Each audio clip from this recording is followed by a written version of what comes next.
నమస్కారం. వెన్నెల న్యూస్ కు స్వాగతం. ఈనాటి ముఖ్యాంశాలు. అభివృద్ధి పనులు పరిశీలించిన ప్రభుత్వ చీఫ్ విప్ జీవి ఆంజనేయులు. బీజేపీ వినుకొండ పట్టణ శాఖ అధ్యక్షుడిగా కోట వెంకట సుధాకర్ ఎన్నిక. రాష్ట్ర వ్యాప్తంగా రూపు మారుతున్న రోడ్లు, ప్రజా సమస్యల పట్ల కూటమి పాలన చిత్తశుద్ధి పనితీరుకు మరో నిదర్శనమని ప్రభుత్వ చీఫ్ విప్ వినుకొండ ఎమ్మెల్యే జీవి ఆంజనేయులు అన్నారు.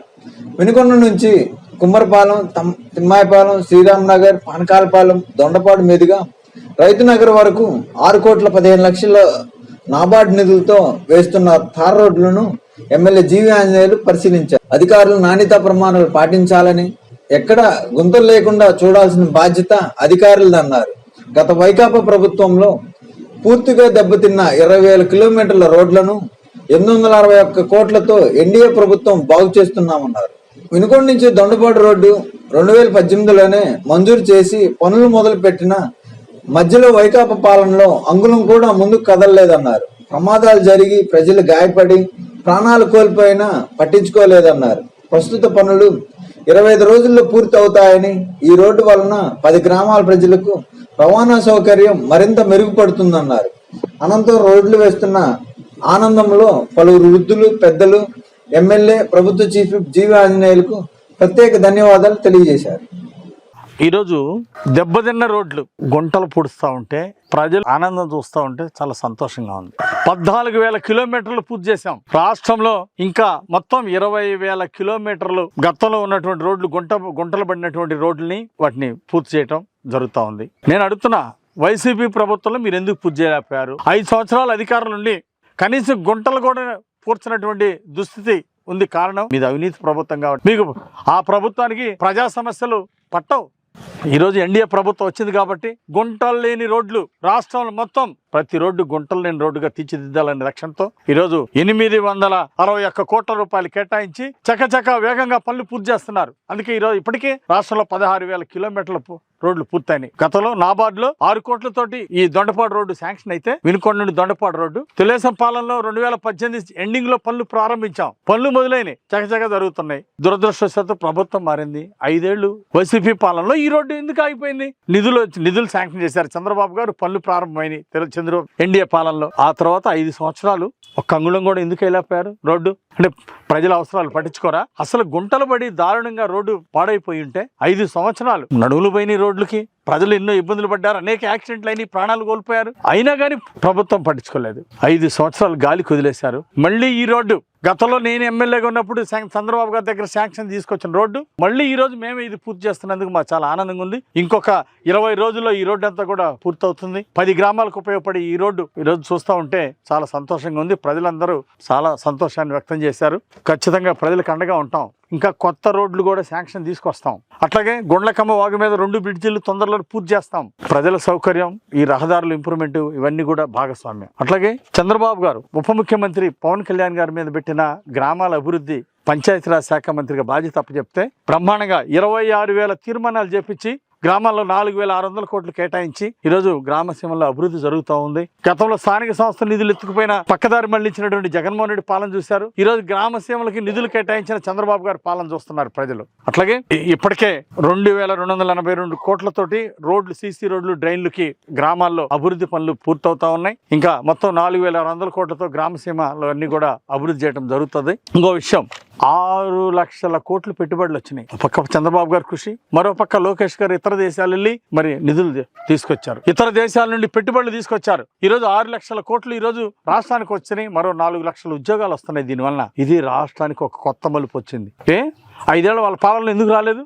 ఉన్నశ్రమ పరిశ్రమలు పక్క రాష్ట్రానికి ఎందుకు పోయినాయి? ప్రజలు ఆలోచించారు కాబట్టి 93% ఎన్డీఏ ఎమ్మెల్యేలు గెలిపించి ప్రజలు పట్టం కట్టారు. మా మీద ఉన్న నమ్మకాన్ని మేము నిలబెట్టుకుంటాం. చంద్రబాబు గారి ప్రభుత్వం ప్రజల నమ్మకాన్ని నిలబెట్టుకుంటుంది. ఇంకా స్వర్ణాంధ్రప్రదేశ్ పూర్తి చేయటమే లక్ష్యంగా ముందుకెళ్తాం. హ్యాపీ ఇండెక్స్ పెంచడానికి ప్రణాళికలు చేపట్టడం జరిగింది. సంతోష్ ఆంధ్రప్రదేశ్ సాధించి తీరుతాం. 20 లక్షల ఉద్యోగ అవకాశాలు కల్పించడం ఈ 5 సంవత్సరాల ప్రధాన లక్ష్యం. తప్పనిసరిగా ఎన్డీఏ ప్రభుత్వం సాధిస్తుంది. చంద్రబాబు గారు 20 లక్షల ఉద్యోగ అవకాశాలు ఇవ్వడానికి ప్రణాళిక చేపట్టి ముందుకెళ్తున్నారు. తప్పనిసరిగా ఈ రోడ్లతో పాటు ఇంకెక్కడెక్కడైతే కొత్తగా రోడ్లు తీసుకురావాలో వాటిని కూడా తీసుకొస్తామని చెప్పి ఈ సందర్భంగా మనవి చేస్తూ, ప్రజలందరూ కూడా రేపు రానున్న స్థానిక సంస్థల ఎన్నికల్లో విఘ్నతతోటి ఆలోచించాలి. ఒక్క అవకాశం రోజులు పోయినాయి, చివరి అవకాశం కూడా పూర్తి చేశారు. ప్రజలు ఎమ్మెల్సీ గ్రాడ్యుయేట్స్ ఎమ్మెల్సీ ఓట్లలో కూడా అభివృద్ధి చేసే ప్రభుత్వానికి అండగా ఉండండి ప్రజలకు విజ్ఞప్తి చేస్తున్నా. అట్లాగే ఈరోజు 20 లక్షల ఉద్యోగ అవకాశాలు కల్పిస్తున్నటువంటి మరి చంద్రబాబు గారి ప్రభుత్వానికి కొండంత అండగా ఉండాలని ఎన్డీఏ తరఫున నిలబడ్డటువంటి అభ్యర్థుల్ని ఎమ్మెల్సీ అభ్యర్థుల్ని భారీ మెజార్టీతో గెలిపించాలని కోరుకుంటూ గుంటూరు కృష్ణా జిల్లాలో గ్రాడ్యుయేట్ ఎమ్మెల్సీగా పోటీ చేస్తున్నటువంటి ఆలపాటి రాజేంద్ర ప్రసాద్ గారిని ఎన్డీఏ అభ్యర్థిని భారీ మెజార్టీతో గెలిపించాలని నేను ప్రజలకు విజ్ఞప్తి చేస్తున్నా. అందరికీ నమస్కారం. 20 సంవత్సరాల నుంచి తెలుగుదేశం గవర్నమెంట్లో 1994లో ఈ రోడ్డు వేశారు.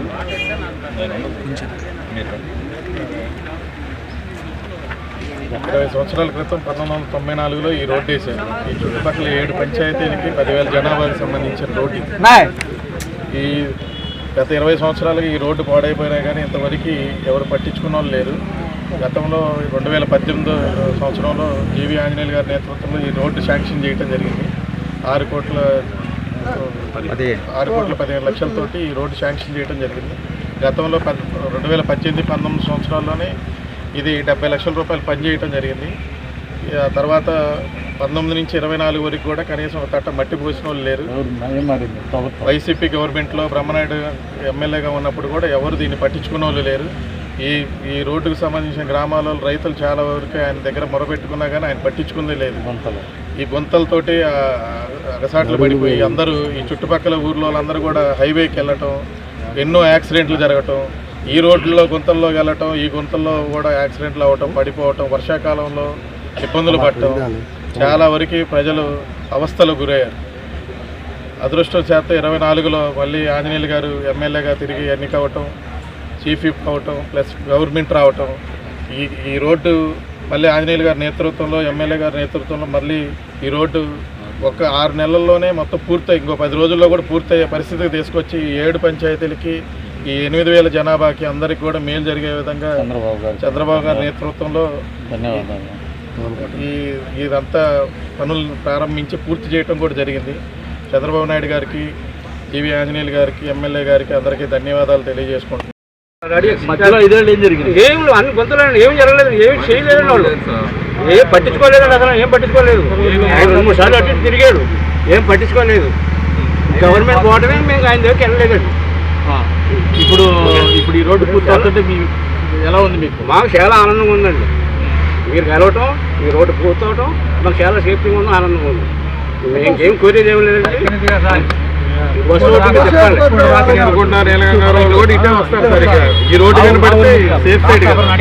భారతీయ జనతా పార్టీ వినుకొండ పట్టణ శాఖ అధ్యక్షుడిగా కోట వెంకట సుధాకర్ ను భారతీయ జనతా పార్టీ పల్నాడు జిల్లా అధ్యక్షులు ఏలూరు శశికుమార్ ప్రకటించారు.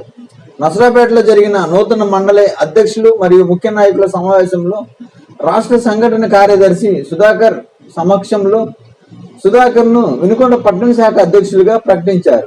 కోట వెంకట సుధాకర్ ను వినుకొండ పట్టణాధ్యక్షులుగా నియమించడం పట్ల నియోజకవర్గ ఇన్ఛార్జ్ యార్లగడ్డ లెనిన్, ప్రస్తుత పట్టణ అధ్యక్షులు ఆడిటర్ రాఘవులు, ఉపాధ్యక్షులు సుధా గణేష్ బాబు, జిల్లా కార్యదర్శి గొడవర్తి సుజాత తదితరులు అభినందించారు.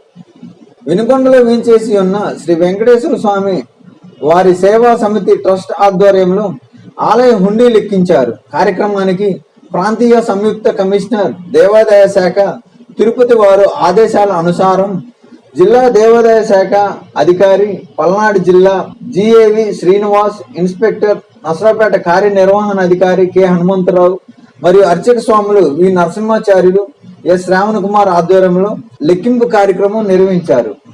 1 సంవత్సరం 7 నెలలకు గాను హుండీ ఆదాయం 5,39,430 రూపాయలు వచ్చాయని నిర్వాహకులు తెలిపారు. Early childhood and education Vinukonda municipality నందు బి సెక్టార్లోని శ్రీనివాస్ నగర్ సెంటర్ ఈసీసీఈ కార్యక్రమం నిర్వహించారు. కార్యక్రమానికి సూపర్వైజర్ శ్రీలత అధ్యక్షత వహించి మాట్లాడుతూ ప్రతి పిల్లవాడు పుట్టినప్పటి నుండి 5 సంవత్సరాల లోపు 85% బ్రెయిన్ డెవలప్మెంట్ జరుగుతుందని, ఈ వయసులో సమగ్ర అభివృద్ధి పిల్లలకు జరగాలి.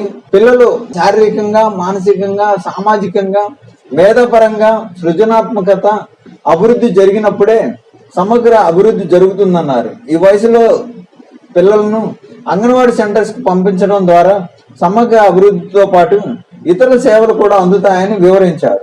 దేశవ్యాప్తంగా కార్మికులకు వ్యతిరేకంగా కేంద్ర రాష్ట్ర ప్రభుత్వాలు వ్యవహరిస్తున్న తీరుకు నిరసనగా నేడు కార్మిక సంఘాలు రాష్ట్ర సమితి ఇచ్చిన పిలుపులో భాగంగా కార్మిక సంఘాల ఆధ్వర్యంలో వినుకొండలోని శివస్తూపం సెంటర్లో కేంద్ర రాష్ట్ర ప్రభుత్వాలకు వ్యతిరేకంగా నిరసన తెలియజేయడం జరిగింది. ఈ సందర్భంగా ఏరియా కార్యదర్శి బోదాల శ్రీనివాసరావు మాట్లాడుతూ కార్మిక చట్టాలు అమలు చేయాలని, లేబర్ కోడ్ను రద్దు చేయాలని, కార్మికుల సంక్షేమానికి కేంద్ర ప్రభుత్వం బడ్జెట్లో పైసా కేటాయించకుండా మోసం చేసిందన్నారు. కార్మికులకు ఉద్యోగ సమస్యలు పరిష్కరించే విషయంలో కేంద్ర రాష్ట్ర ప్రభుత్వాలు చొరవ చూపాలని, లేని పక్షంలో కార్మిక సంఘాలు పెద్ద ఎత్తున పోరాటాలు చేస్తాయని ప్రభుత్వాన్ని హెచ్చరించారు. కేంద్ర బడ్జెట్ పేదరికం కాదని, పేదలను నిర్మూలించే బడ్జెట్ అని సిపిఎం పార్టీ మండల కార్యదర్శి కేవీఆర్ మోహన్ చంద్ అన్నారు. బడ్జెట్ కు వ్యతిరేకంగా పార్టీ పిలుపు మేరకు గ్రామంలోని అల్లూరి సీతారామరాజు విగ్రహం వద్ద బడ్జెట్ ను దగ్ధం చేసి నిరసన తెలిపారు. ఫిబ్రవరి 1వ తేదీన కేంద్ర ప్రభుత్వం ప్రవేశపెట్టినటువంటి బడ్జెట్ పేదరికాన్ని నిర్మూలించడం కాదు, పేదలను నిర్మూలించడానికి ఉద్దేశించినటువంటి బడ్జెట్ కాకులకు కొట్టి గద్దలకి వేసినట్టుగా పేద ప్రజాని యొక్క శ్రమను మొత్తం దోచి కార్పొరేట్ వర్గాలకు ఆదాని అంబానీని మరింతగా కోటేశ్వరం చేయడానికి ఉపయోగపడే విధంగా ఆ బడ్జెట్ ఉందని చెప్పేసి సిపిఎం పార్టీ చాలాపురం మండలం నిరసన తెలియజేస్తూ ఉంది. పేదలకు అవసరమైనటువంటి మౌలిక వసతులు కానివ్వండి, రైతాంగానికి అవసరమైనటువంటి పండించినటువంటి పంటకి గిట్టుబాటు ధర కల్పించే దానికోసం ఎరువుల సబ్సిడీకి సంబంధించి బడ్జెట్లో ఎక్కువ మొత్తంలో కేటాయించకపోవడం, ఇదంతా కూడా రైతాంగాన్ని వ్యవసాయాన్ని దూరం చేసే దానికోసం జరిగే కుట్రలో భాగంగానే ఈ బడ్జెట్ ఉందని చెప్పేసి సిపిఎం భావిస్తూ ఉంది. సిపిఎం పార్టీ ఈరోజు బడ్జెట్కి ప్రత్యామ్నాయంగా మరి దేశంలో ఉన్నటువంటి సంపన్న వర్గాల మీద అత్యధికమైనటువంటి పన్నులు వేసి పేద ప్రజానీకానికి సంక్షేమ ఫలితాలని అందించాలని చెప్పేసి సిపిఎం కోరుతా ఉంది. ఈ బడ్జెట్ని సిపిఎం వ్యతిరేకిస్తూ ప్రజలందరూ కూడా నిరసన తెలియజేయాలని చెప్పేసి కోరుతూ మేము ఈ కార్యక్రమాలను నిర్వహిస్తా ఉన్నాం. ఈ బడ్జెట్ ప్రతుల్ని మేము ఇక్కడ తగలబెడతా ఉన్నాం. ఇంతటితో వెన్నెల న్యూస్ సమాప్తం. తిరిగి రేపు వార్తల్లో మరలా కలుద్దాం.